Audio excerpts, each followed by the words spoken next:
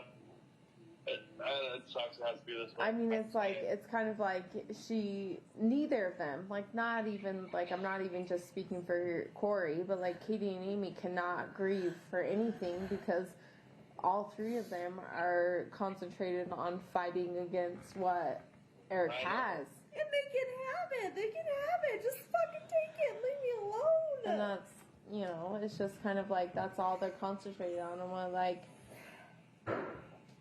I don't know. Like, and I mean, I've seen this. Like, it happened with my dad and his uncles when my grandparents died. Like, everyone fights against money. It always happens with death.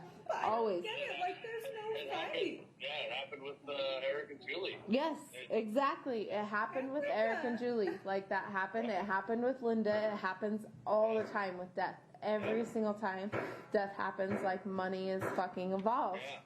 Yeah. And, like, that sucks, but at the same time, it's like I'm not Eric. fighting for it. No. I'm giving it to them. No, like, Eric, just give like me my Corey's, house. but Eric left behind like a family that he took care of. Like, how much of Eric's wealth went to Amy and Katie? I don't think any of it did it. Exactly. No. That's what I'm saying. Like, why are they fighting for this when they, like, all of Eric's wealth, all of Eric's, Somebody's here. It's Selma probably. All of Eric's wealth, all of Eric's, like everything, your lizard's on the fucking chair behind me. Okay. But all of Eric's wealth and everything went to his family. Yes. Right? Absolutely. Guys, they can have That's what he it. wanted. They can fucking have I know. everything. Just Exactly. take it. Just I don't think. fucking knows. No, I'm not speaking for him. I haven't spoken to him about it, right? But I'd be hard pressed to feel that they want Eric's money. Because Eric, I thought he had it all set up anyway to go to the kids, right? All this stuff went to his kids. No, it does. It goes to the kids, And but the they're like- house also, but the house won't go to the kids until they're 18. So They're that's like- what Kouri they're is fighting acting like for. I'm like, they're acting like I'm some snake, Bryce. Like I'm some. I don't get it. I don't fucking get it, Bryce. I don't get it. They can have it. Take it all. Take it all. So what? You know? Just what Kouri's saying, like what the attorney said, like everything goes to the kids. The kids are set up for life. The kids are They can completely. have everything. They're.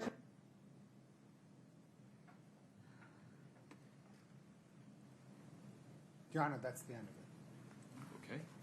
Any additional questions for this witness from the state? No, Your Honor. All right. Ms. Lewis, would you like a brief break before cross-examination? I don't. Yes, maybe. That'd Okay. be helpful. Folks, let's let you stretch your legs. Thank you.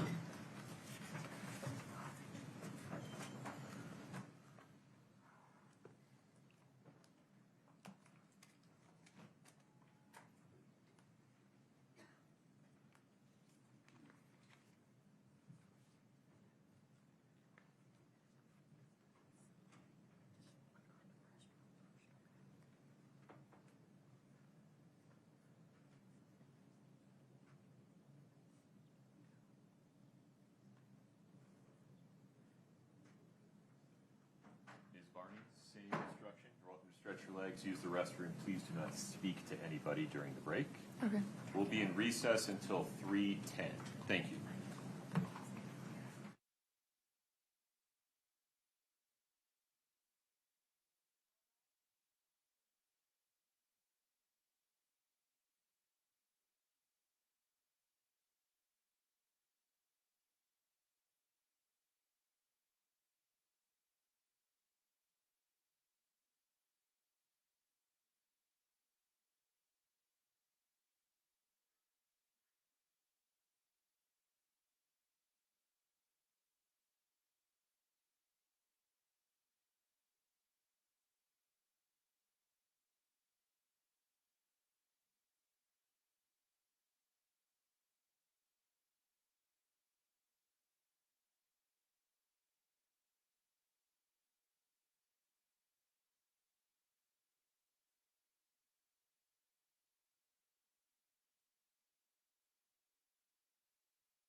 I'm sorry. We're back on the record. Please proceed. Your Honor, citing the case of Take C v. Baxi, I omitted an email in direct that I had intended to introduce. Okay. Can I pick up there and then tender Of for course. redirect? No problem. Is Ms. Lewis familiar with the email? If there's going to be an objection, I can I'm rule not on. I don't know what he's talking about. It's- I don't know the case that he cited. That No, allows him to that do was a that. joke. That's okay. Oh, was that a joke? Okay, well, that's why I didn't know it. It's all right. The email is exhibit which? 2-123 Delta. Scott, can you bring that up?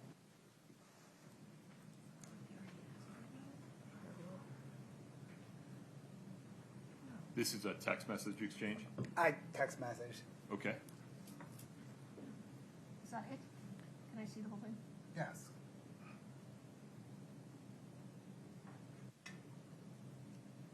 In fact, Miss Barney, if you want to watch it now, that'll speed things along.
Ms. Lewis.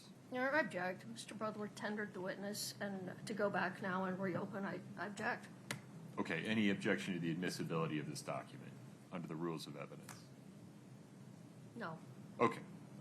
It's certainly within the court's discretion to allow direct to be reopened, to add one exhibit, particularly before cross has even begun. So, anything further, Mr. Bloodworth? No, Your Honor. Ms. Lewis, anything before we bring the jury in? No, Your Honor. Okay. Tracy, if you would get the jury brought in, I'd appreciate it. We're about to. It's okay.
Please have a seat as you come in.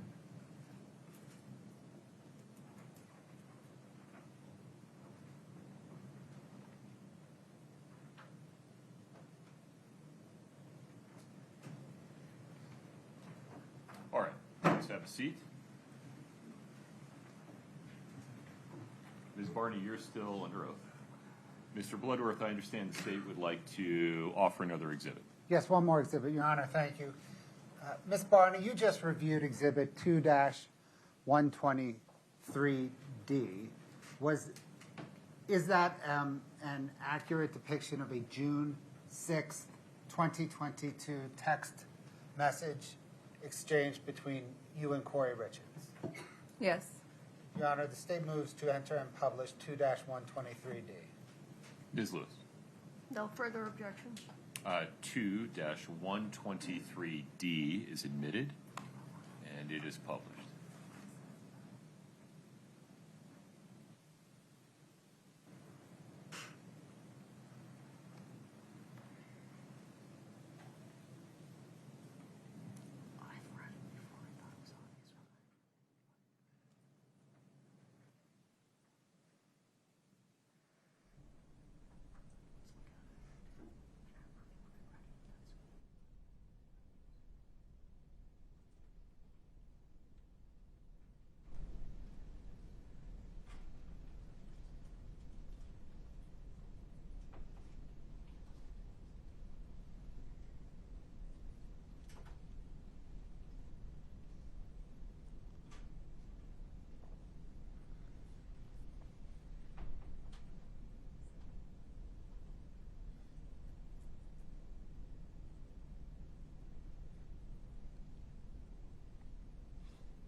All right. Anything further for this witness, Mr. Bloodworth? No, Your Honor, thank you.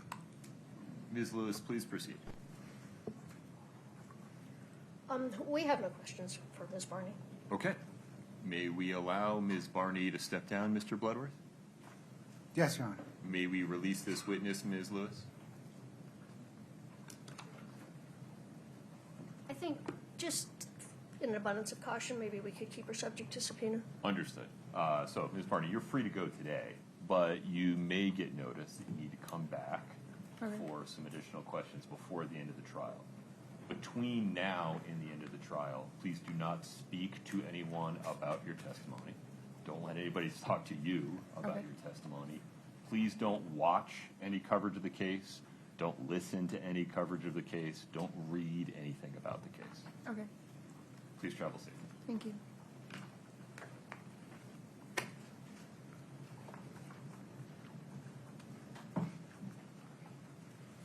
Mr. Blood. Your Honor, the state calls alley stakings. Very good.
Good afternoon. If you'd step in front of Brittany, we'll get you sworn in.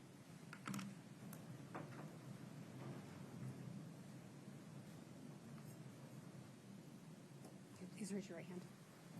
Do you solemnly swear the testimony you're about to give in the matter before the court to be the truth, the whole truth, and nothing but the truth, subject to the pains and penalties of perjury? Thank you.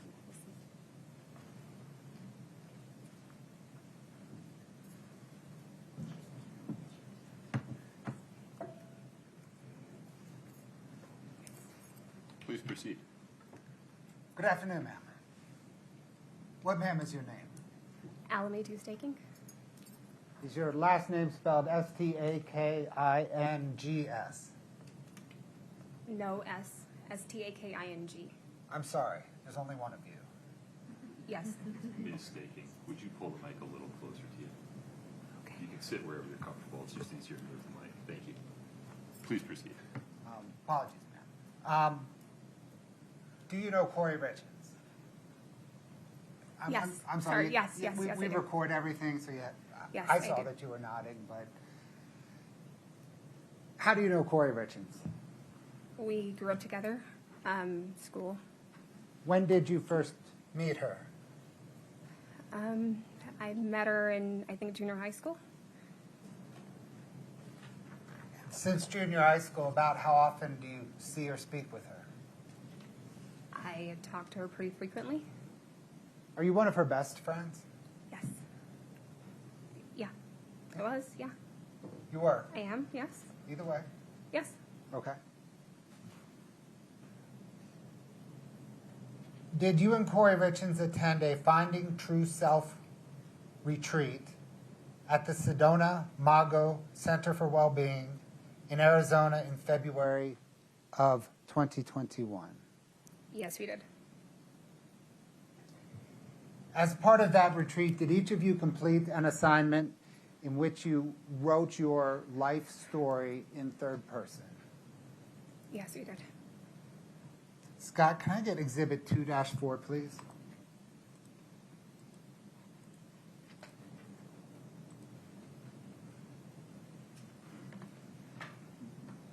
Can you scroll through for the witness and counsel?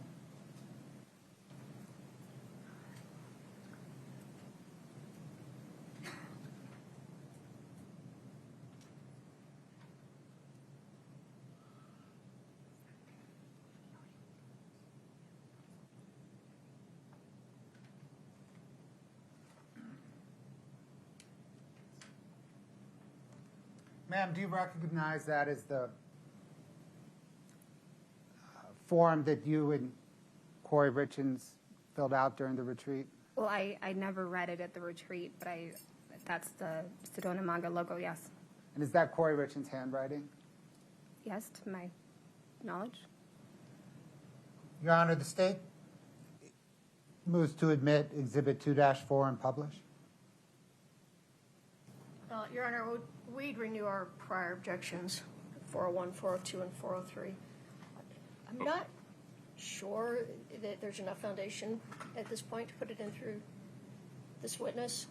She said she never saw it at the time, and I don't know if there's enough foundation about the handwriting at this point.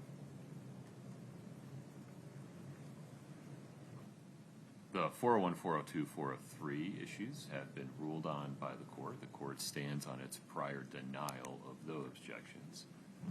Mr. Bloodworth, talk to me about foundation. Your Honor, maybe I'll just or Please. question a little bit. Yeah. Over the years, have you read Kouri Richins' handwriting? Yes and no. I'm mainly through text, but yes. Are you generally familiar, though, with her handwriting script-wise? Not comfortably enough to identify it, no. But it looks like her handwriting, yes. And is that, Scott, can you go to the top? That logo at the top, is that consistent with the form that each of you individually filled out while at the Sedona Mago Retreat Center? Yes.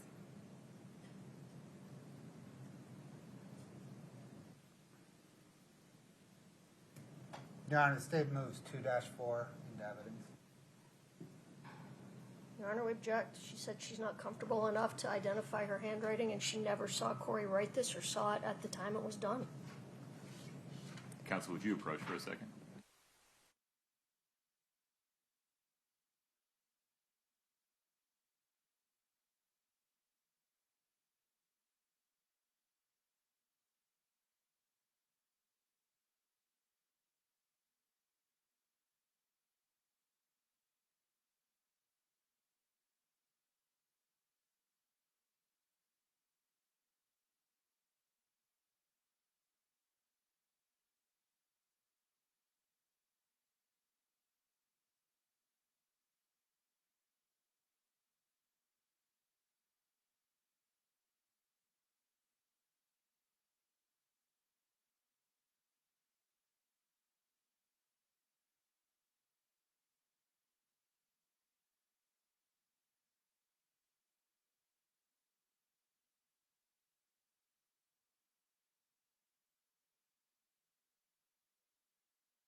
Mr. Bloodworth, the state's motion to admit State's Exhibit 2-4 is denied at this time. Yes, Your Honor. We'll revisit it. Thank you. Ma'am, are you familiar with Kouri Richins' house flipping business? Yes. How so? We were going to hire her to do work for us. Me and my kid's dad.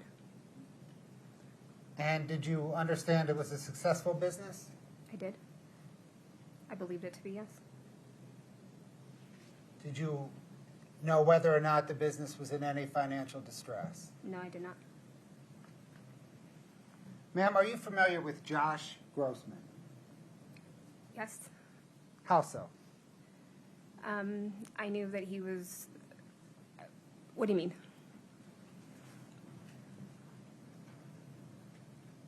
Do you know who Josh Grossman is? Yes, I know of him. Yes.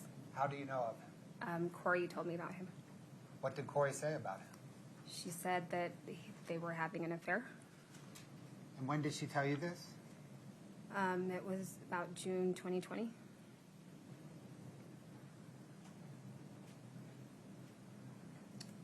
Did she tell you the status of that affair when she spoke to you in June 2020? Can you clarify? Was it ongoing at the time? Yes, it was ongoing. Did she ever tell you that the affair was broken off? She did. When did she tell you the affair was broken off? My last visit prior to Eric passing, she told me that she'd ended things with Josh and chose her family. It had been over for about 9 months at that point. And was that last visit you had with Eric Richins on the weekend of February the 20th, 2022? Yes, I believe so. And she said then that she had broken it off 9 months earlier. Yes.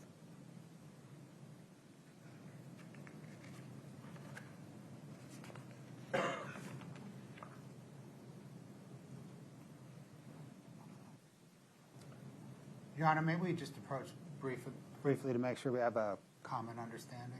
Yes.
I promise that was time well spent.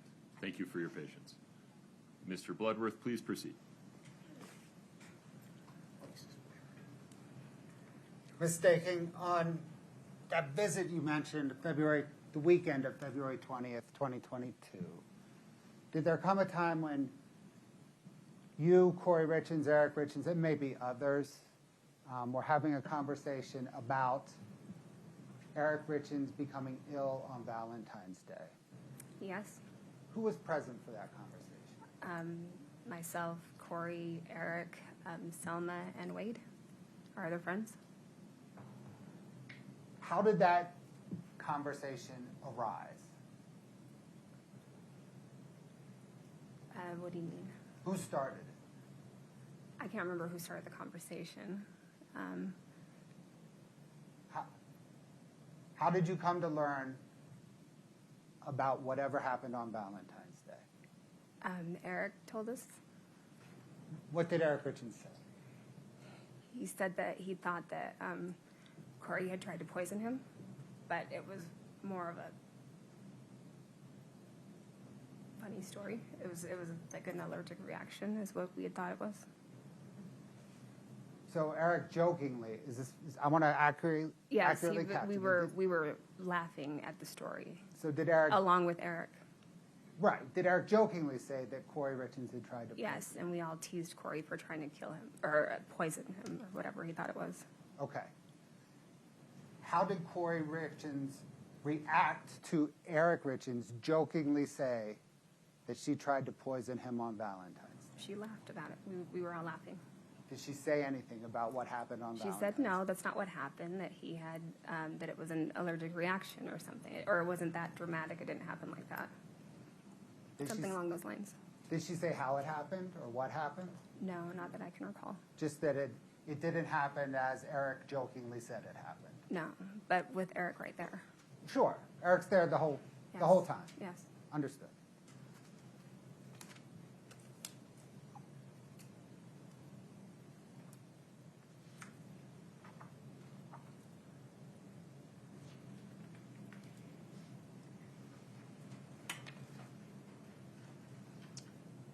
Your Honor, I hate to keep doing this. I just want to bring up one other thing at the bench. No, it's better. Okay.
I'm sorry, briefly, we're going to go back to the Sedona Mago letter. Scott, can you publish, can you bring up 2-4?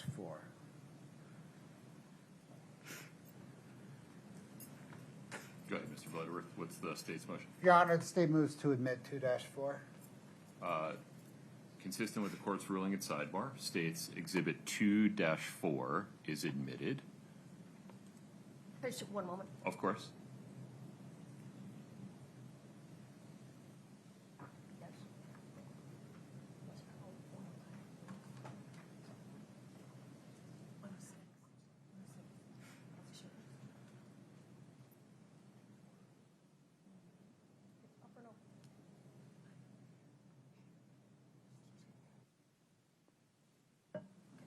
Your Honor, I just think under Rule 106, for completeness sake, if we're going to put this in, let's just put in the whole letter. I'm not aware of what's under the redaction, so would the two of you approve for a second? Let's just make sure I'm...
Thank you for your indulgence. Just sit tight for a minute while we work through something. Thank you.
Or the whole story.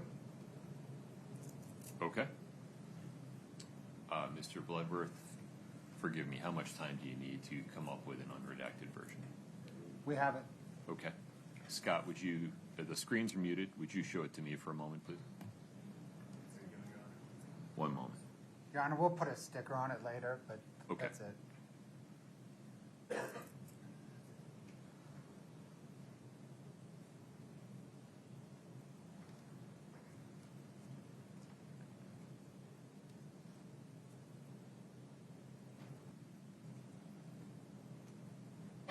Okay. The number of this again, one more time? 2-4? Yes, sir. The unredacted version of 2-4. Anything further, Ms. Lewis? No, Your Honor. Is admitted. Published now? Yes, Your Honor. Okay.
Thank you. No further questions, Your Honor.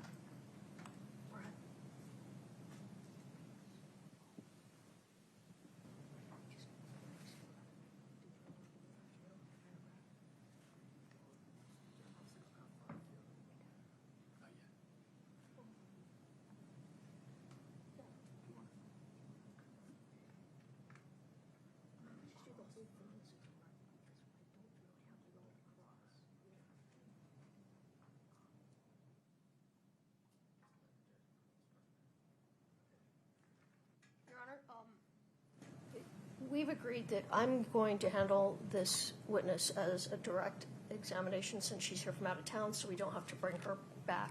Sounds good. All right. I appreciate it. Please proceed.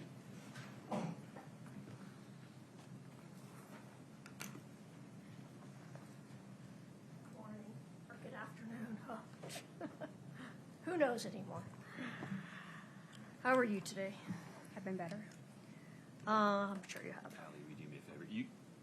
I'm sincere. You can sit wherever you like. Just Where do pull you the want it? mic closer. Yeah, there you go. Thank you. Ellie, my name's Wendy Lewis. I know we've spoken, but we haven't met before, so nice to meet you. Nice to meet you. So I want to talk about, you knew Kouri, you said, since junior high. Yes. Is that right? Yeah, I believe so. Okay. And did you do things with her as and Eric as couples or with also your children as families? Both. We did things with our families as well. All right. And did you go on a trip to Hawaii together? I did. And when was that trip to Hawaii? I think it was early 2018. Early 2018? Yeah. February, I think. Okay. And what was the purpose of that trip? Our friend was getting married. Which friend was that? Selma. Selma. Okay. And did something happen on that trip that Kouri was upset about? Could you clarify? Did something happen in terms of the travel to Hawaii? Yes. And what was that? Kouri found out that Eric had hidden drugs in her suitcase without telling her. Okay. And what was it that he put in the suitcase? Gummies. And was she upset about that? Yes, yes, we were laughing. Yeah, she wasn't crying upset. It was more or less a funny story, but not so funny. Not so funny story. Mm-hmm. And I mean, is it fair to say she was not happy? No, she was not okay with it. Okay. And what was Eric Richins' reaction? He You thought don't it have to was- get into what he said, but how did he react to Kouri not being happy with him? He thought it was hilarious. He thought it was hilarious that he'd put Yes, his thinking was THC in her bag. yes. Okay, no, that's. I just clarifying. You're fine. Mm. Okay. Now, you said that you were visiting, and you're from California, right? Yeah. Yes, Or you're I am. living in California now, Yes. to be more accurate. And you were visiting here about a month, a little less than a month, 3 weeks before Eric died, correct? Or is that right? Yes. All right. And during that trip, you just talked about some things that happened during that trip when you were staying with the Richins. Did you take THC gummies with them at that time? Not on that trip. I didn't. Not on that trip. I don't believe so. No. No, Eric didn't want me to. Why didn't Eric want you to? Do you know why? Yes, he said that he. Objection, Your Honor. Okay. Do you, without, Sustained regarding calling for hearsay. Can you rephrase, Ms. yes. All right. So you discussed taking gummies. We did. All right. And there was a concern about taking them. Is that fair? Yes. And why was there a concern about taking those? Objection, Your Honor. Sustained. Would maybe just ask her why she didn't do something or what her concerns were. All right. Why did you decide not to take the gummies? I was told they were bad gummies. That they made Kouri super sick. Okay. Are you aware where those gummies came from? No, I wasn't aware. All right. You had taken gummies, THC gummies, with the Richins in the past. Yes. And where originally, you don't have to tell me who, but where were those gummies purchased from? Well, I was never with him when he got them, but I knew it was from a. Objection, Your Honor. Foundation? Foundation. Okay. All right. Sustained. You had taken gummies with the Richins in the past, Yes. and so had some of your other friends. It was something that you all did occasionally, just like having a drink. Fair? Fair. All right. And are you aware of, well, let me rephrase that. Were you all getting these gummies from the same source originally? Objection, Your Honor. Pause for one moment. I need a reason. Foundation. Okay. Would you please sustained, would you please lay some foundation for whether and to what extent this witness knows about the source of anything that she took? Again, you were all getting gummies from the same source, right?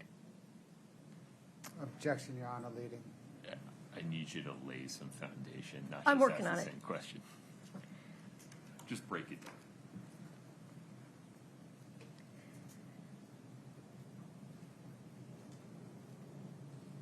Do you know where you and your friends were getting the THC gummies from? It's a yes or no question. Yes. You are aware? Okay. And for a time period, you were getting them from one particular person, isn't that right? Yes. Okay. And what was the time period that you were getting them from that person? What do you mean? Like, was it from 2018 to 2021? Was it from, can you give me a general time, for how long of a time? Would you pause there for one moment? Your objection, Mr. Bloodworth. Your Honor, objection, foundation, particularly as it relates to whether or not hearsay is the foundation. Right.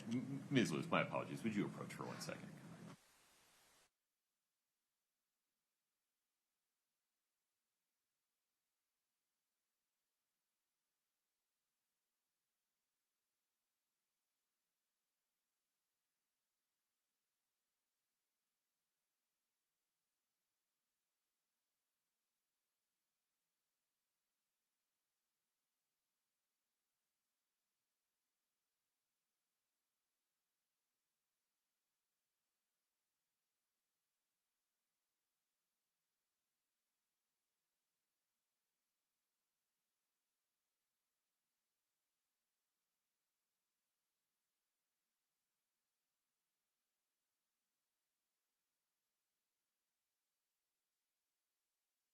Let me just back up. You said you were aware that they were all coming from the same person.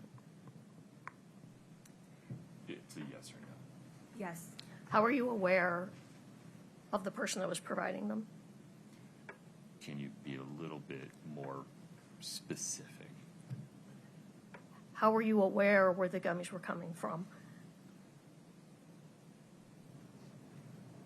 That's the same question. Yeah. Yeah, I know. Were you ever there when the gummies were purchased or brought or delivered? You were never there? No. All right. Did you ever purchase them yourself? No. So can you tell me how you knew? Let me just come out. So did someone tell you where the gummies were coming from, or did you have personal knowledge of where the gummies were coming from? I was told where they were coming from. All right. Okay.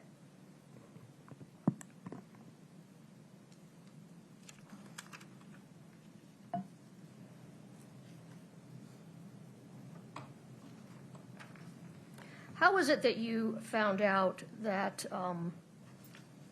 Mr. Richins had died? Our friend Kelsey called me. Called you? Yes. I was called on the phone. Yes. And was that the day that Mr. Richins passed away? Yes. All right. And what did you do when you found out? I cried. And then what did you do? And then booked a flight and came the very next day.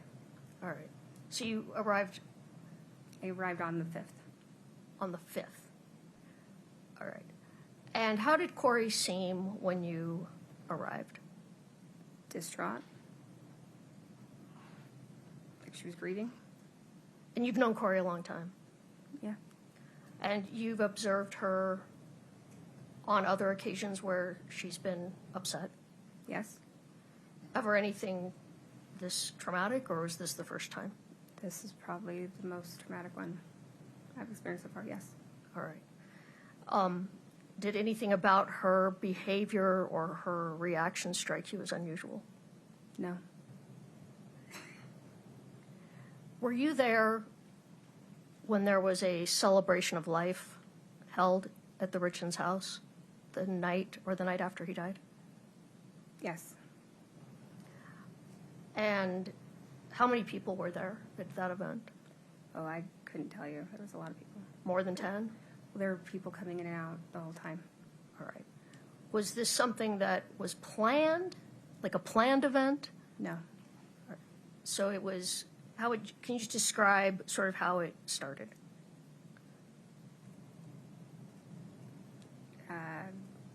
People came to show their condolences and grieved at the loss of losing Eric. That's how it began. That's all it was. All right. And was there alcohol? Yes. What else took place at the event? What were people doing? They were drinking? We were playing with the kids and talking about memories of Eric. All right. Dancing, talking about him, remembering him. Okay. Would you describe it as an upbeat, happy event? It was kind of, I don't know. It wasn't a party, if that's what you were trying to ask. Okay. What would you describe it as? Remembering his life. All right. Can you pull up Defense Exhibit 1089, just for the witness?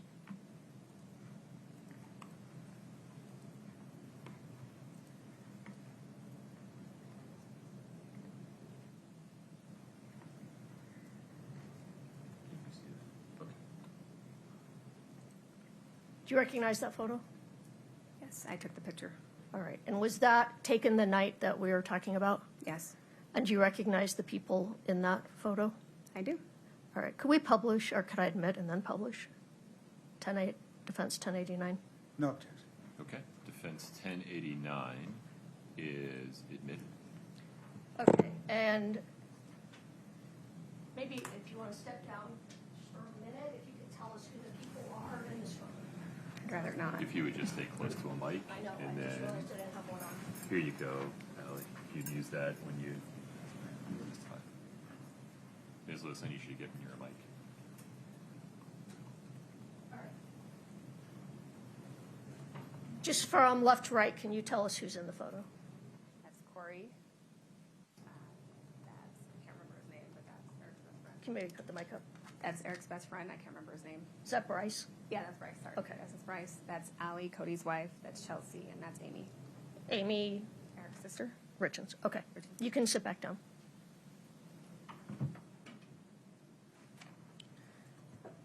We can take that down. So how long did you stay after Eric passed away? I stayed overnight that night. Were you there the next day when Amy Richins came to the house? Yes, I was. All right. And were you there when Kouri was trying to get into a safe that belonged to Eric? I was. Do you know why Kouri was trying to get into the safe? Excuse me. Yes. Why was she trying to get into the safe? She wanted to see what his will said. And did she know the will was in the safe, or do you not know? No, she knew it was in there. All right. And then what happened? What do you mean? What happened? Well, was she able to get into the safe? She was not. She didn't know the code. And then was there a conversation about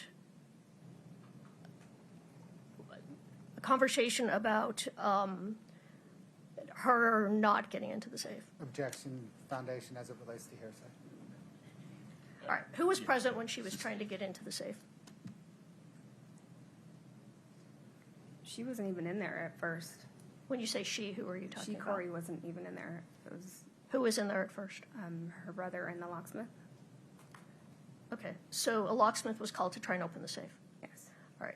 And then what happened after that, Court? Amy and Bryce were leaving, and Amy saw the logo on the side of the truck and ran into the garage to stop Kouri from getting into the safe. Do you know why she was trying to stop Kouri from getting into the safe? Because Amy was, Foundation. Yeah. It's speculation. How, Well, if she knows why, but how she knows is the genesis of the foundation and speculation objection. you were there, correct? I was, And you saw the reactions of everyone in the room, I did. and you saw Kouri become very upset. Did you see Kouri become very upset? I did. Do you know why Kouri was upset? Yeah, because she was told that it was not her. Objection. If you'd stop there, calls for hearsay. Sustained. You did see Kouri's reaction I did. to not being able to get into the safe. Let me rephrase that. You saw Kouri's reaction based on what was going on regarding the safe. I did. And you saw her, well, tell me, what was her reaction?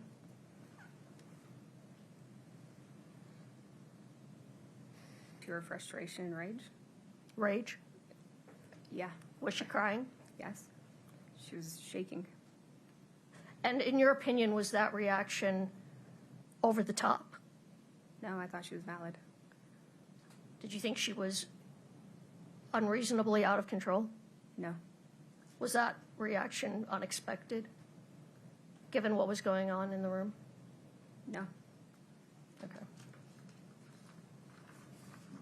Just one moment. If I just have a moment. Of course.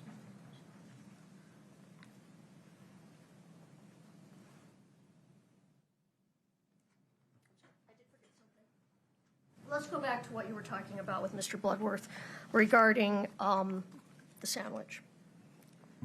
So when you were there, you said that Eric said, what did Eric say to you again about the sandwich? Can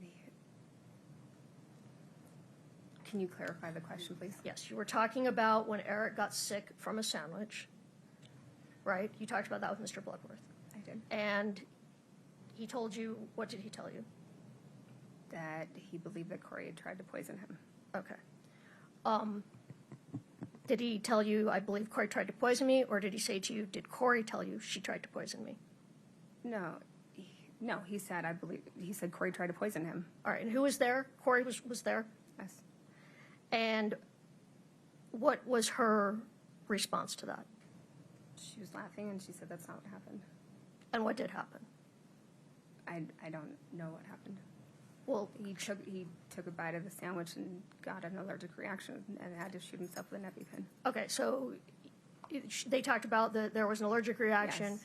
Was everyone laughing? Yes, we were all laughing and we jokingly said, "Don't eat what Kouri feeds you." Okay. And did Eric appear upset about what had happened prior with the sandwich? No. Did he seem scared about what had taken place? No. How are he and Kouri getting along when you were there that last visit? They seemed better than I'd seen them in a long time. Okay. And with that, I have nothing further. Okay. Mr. Bloodworth, any additional questions for Ms. Staking? Yes, Your Honor, thank you.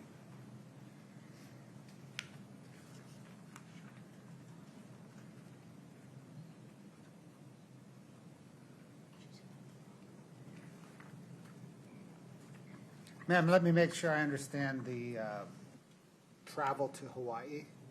Am I right that it was funny at the time because Kouri did not get caught with the gummies in her luggage, but it would have been less than funny if she had got caught? Is that the joke? Speculation. Overruled. Could you ask that again? You said they were, Eric and you and Kouri and everybody were joking about Eric putting weeds weed gummies in Kouri Richins' luggage. Is that correct? Yes. Is the joke that it was funny because she didn't get caught? No, it was funny because she didn't know. I see. Okay. Can we turn to the gathering on March the 5th, 2022, right? The day after Eric Richins' death? Okay.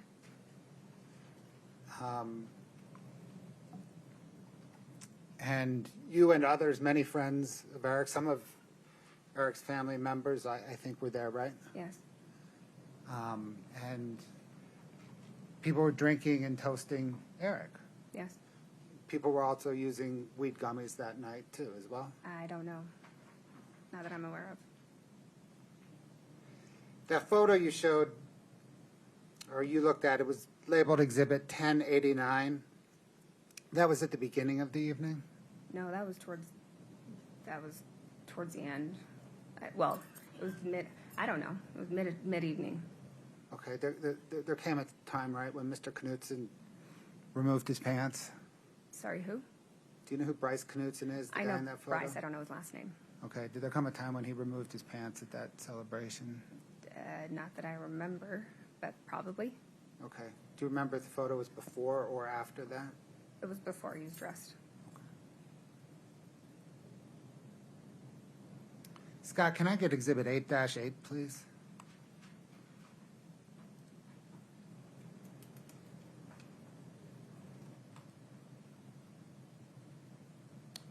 The witness can see it.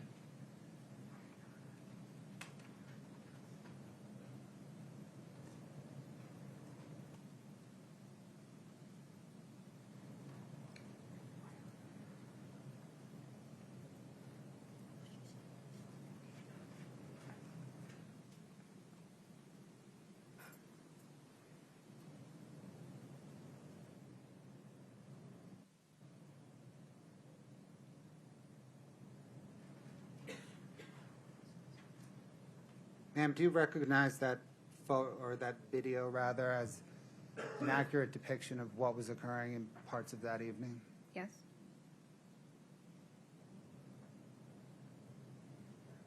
Your Honor, the state's going to move 8-8 into evidence, but ask the court not to publish it. What the state's going to do is prepare a vision of that blurs out the face of any children, and then publish that to the jury at a different time. Ms. Lewis? No objection. Okay. The forthcoming version of 8-8 that blurs out any minor children is admitted. We'll publish it later. Thank you, sir. Scott, can you bring up 8-8 Delta 2, please?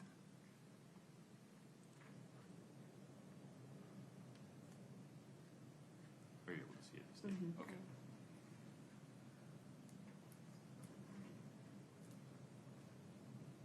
Is this supposed to be moving, Scott? Your Honor, it's not. It is Okay. a still frame from that video. The state moves 8-8D2 into evidence. Ms. Lewis? No objection. Okay. 8-8D2, you're going to mark this later with a sticker? I am, Your Honor. Okay. Is admitted. Would you like to publish? Yes, Your Honor. Okay.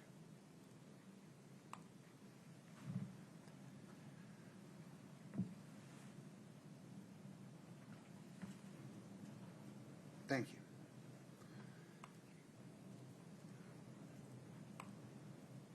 Your Honor, may we approach to have a common understanding on something? Sure.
Mr. Bloodworth, any other questions for this witness? No, Your Honor, thank you. Ms. Lewis? Yes.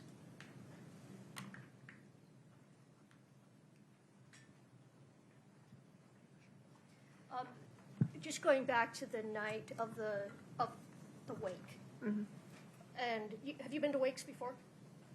Or was that your first one? No, I've been to wakes before. And was anything about this unusual to you? No. This is how you've seen people at other wakes right after a loved one had died. Fair? Yeah. Was Yes. Kouri happy that night? No, we were trying to be happy for the kids. We were trying to stay positive and keep it light Okay, so for her kids. And that's fair. And you said you spent the night at the house. I did. Who else spent the night at the house that night? Do you know? Yes, Amy did, and so did Bryce, and I believe Chelsea did as well. Okay, so just the four of you. Other adults went home, then the kids were there. Yeah. Yes, All and right. the kids were there. Do you recall that Kouri left that event early to go to bed with one or more of the children? No, I don't recall. You don't recall that? No. Okay. All right. I have nothing further. No, Your Honor. Counsel, may we release this witness? Yes, we may. Yes, Your Honor. Okay. I appreciate your patience. Thank you for your time. Please travel safely. You're free to go.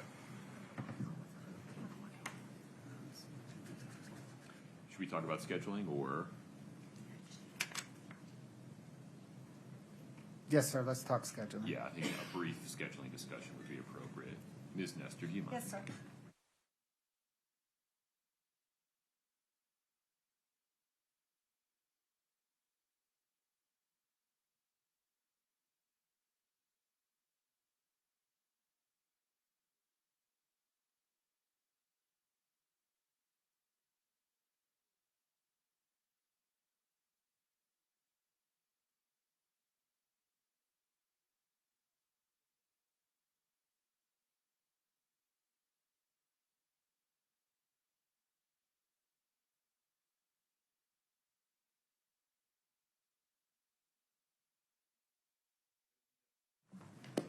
Rather than use the next 15 minutes to begin the next witness and then have to take a break, we'll just start with that next witness on Monday morning.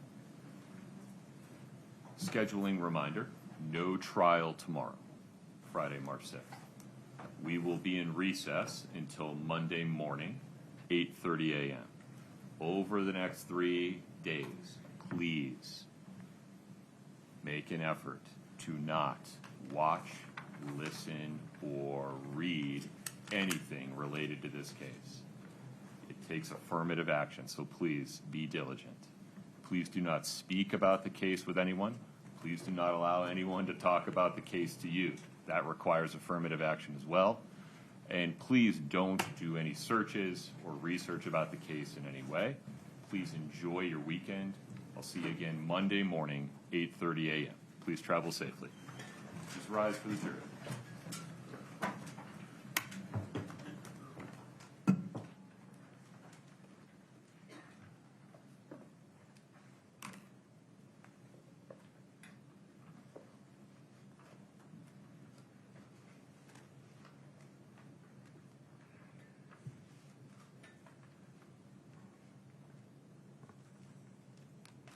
All right, have a seat, folks. Thank you. Counsel, I have a question that I need to ask you in a private session because it has to do with minor children. Okay. And I can't be doing that in a public session. Okay. Anything else on the record today before I do that, Mr. Bloodworth? A brief disclosure, Your Honor. Yesterday evening, Crystal Bowman Carter, who had testified, notified my office that she had an appointment scheduled with the spouse of a juror that had been scheduled before testimony. The spouse of the juror called her office and said, "Hey, do you still want me to come in or not?" Crystal Bowman Carter advised the potential client, "No, do not come in until after the trial." And that's where it stands. I forwarded Crystal Bowman Carter's text message disclosing this to the defense. Okay. Anything further on that, Ms. Lewis? Do you know if that appointment was made before the trial started? It was. No? Nothing Okay. further. Anything else in the remaining public session today, Mr. Glenwood? No, Your Honor. Ms. Lewis, Ms. No. Nestor, Mr. Ramos? No, Your Honor. Okay, if I can have counsel and the litigation teams stay put. Everybody else, 8:30 a.m. Monday morning. Thank you for your patience. Enjoy your weekend.